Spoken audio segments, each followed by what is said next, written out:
এক দশক পরও তেমন কোনো অগ্রগতি নেই সাভারে রানা প্লাজা ধসে হাজারো শ্রমিক হতাহতের ঘটনার মামলার। পোশাক শ্রমিক সংগঠনগুলোর অভিযোগ, রাষ্ট্রপক্ষের গাফিলতির কারণেই এমনটা হচ্ছে।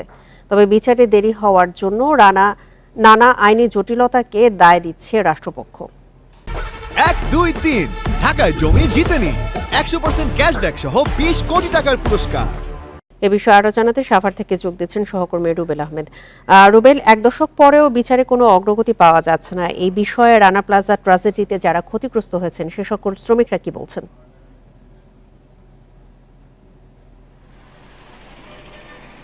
দেখুন, রানা প্লাজা ট্র্যাজেডির 11 বছর অতিবাহিত হতে চললেও যে যারা আহত হয়েছেন এবং যারা নিহত হয়েছেন তাদের স্বজন এবং আহত শ্রমিক, তাদের মধ্যে কিন্তু আমরা প্রতি বছরই এই দিবস কেন্দ্রিক যে তাদের যে কর্মসূচি থাকে সেই কর্মসূচিতে কিন্তু আমরা দেখতে পাই তাদের মধ্যে একটি ক্ষোভ রয়েছেন। তারা প্রতিবারই তারা দাবি তোলেন যে এই ভবন মালিক যিনি ছিলেন সোহেল রানা, তিনি কারাগারে আছেন।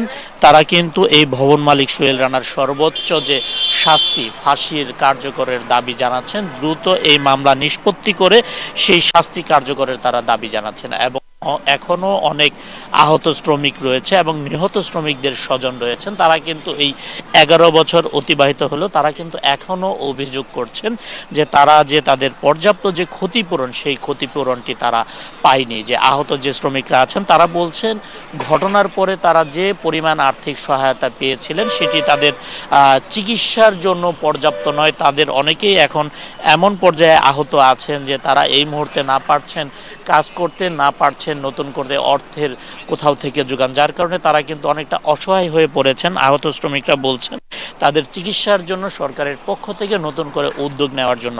এবং যারা নিহত শ্রমিক পরিবার রয়েছেন তাদের অনেক স্বজনরাও কিন্তু অভিযোগ করেছেন তারাও তাদের পর্যাপ্ত যে ক্ষতিপূরণ সেটি পায়নি, যার কারণে এই 11 বছরে এসেও কিন্তু আমরা দেখতে পেয়েছি যে নিহত শ্রমিকের যে স্বজনরা রয়েছেন, আহত যে শ্রমিকরা রয়েছেন এবং বিভিন্ন শ্রমিক সংগঠনের পক্ষ থেকে যে কর্মসূচি নেওয়া হচ্ছে সেখানে কিন্তু সবাই একযোগে বা একই দাবি তারা তুলেছেন যে ভবন মালিক সোহেল রানা, সেই সোহেল রানার বিচার কাজ শেষ করে তাকে ফাঁসির কাঠগড়ায় দাঁড় করানো এবং আহত এবং নিহত শ্রমিক স্বজনদের জন্য পর্যাপ্ত আর্থিক ক্ষতিপূরণ সহ এই 11 বছর পরেও তাদের কোনো ধরনের পুনর্বাসন হয়নি বলে তারা অভিযোগ করছেন। সেই অভিযোগ থেকে তারা বলছেন দ্রুততম সময়ের মধ্যে নিহত শ্রমিক পরিবারদের স্বজন এবং আহত যে সকল শ্রমিকরা রয়েছেন যারা নতুন করে কর্মজীবনে ফিরে যেতে পারেনি তাদের জন্য যেন দ্রুততম সময়ের মধ্যে যেন পুনর্বাসনের ব্যবস্থা করা হয়। এবং আপনি জানেন যে আজকে 11 বছর পূর্তি উপলক্ষে এই ধসে পড়া রানা প্লাজার এখানে যে একটি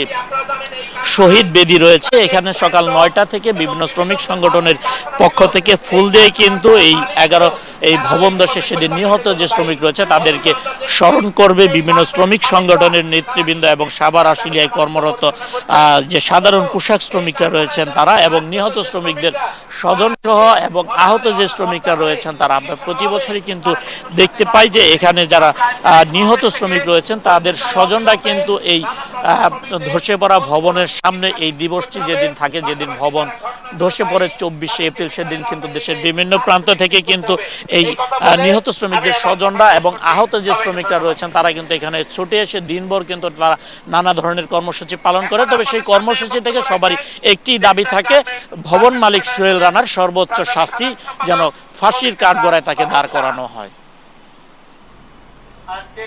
11 বছরেও রানা প্লাজা ধসের বিচার কাজ সম্পন্ন হয়নি, এ বিষয়ে সাভার থেকে জানাচ্ছিলেন আমাদের সহকর্মী রুবেল আহমেদ।